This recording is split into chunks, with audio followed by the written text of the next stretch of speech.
la réussite, le succès, ne réside pas forcément dans l'action en elle-même. Parce qu'il y a beaucoup de personnes qui se trompent. Ils pensent que la réussite réside simplement, exclusivement dans la manière dans l'action en elle-même. Ça veut dire que si il échoue dans ce qu'il a entrepris, pour lui, il n'a pas réussi. Et ça, c'est une erreur. Donc, il est mieux de dire aux gens de façon générale, tu es passé par une épreuve. Même quand on pense qu'il a échoué. Dis, tu es passé par une épreuve. Parce que la réussite, eh bien, réside dans le résultat. Et souvent, l'histoire est longue. Au moment présent, on a l'impression d'avoir échoué.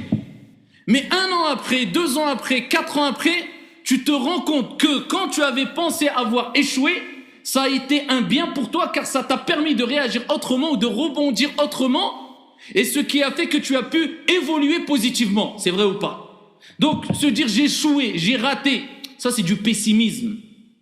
Et pour réussir dans la vie, il faut toujours être optimiste.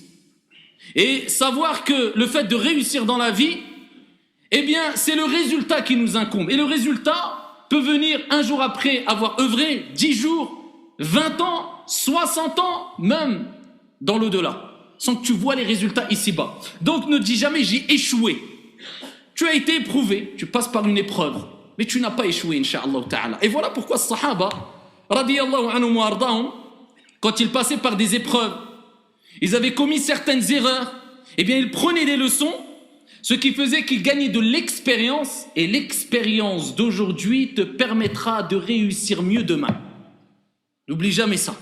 L'expérience d'aujourd'hui te permettra toujours, bi'idnillah, d'agir mieux demain.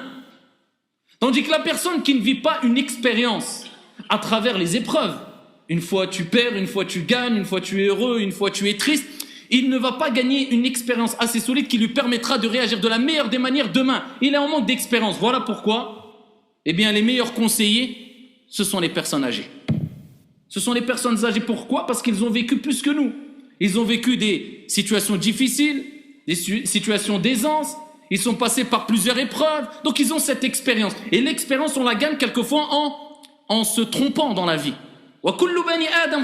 Et tous les enfants d'Adam, eh bien, font des péchés. Et les meilleurs des pécheurs, eh bien, ce sont ceux qui se repentent.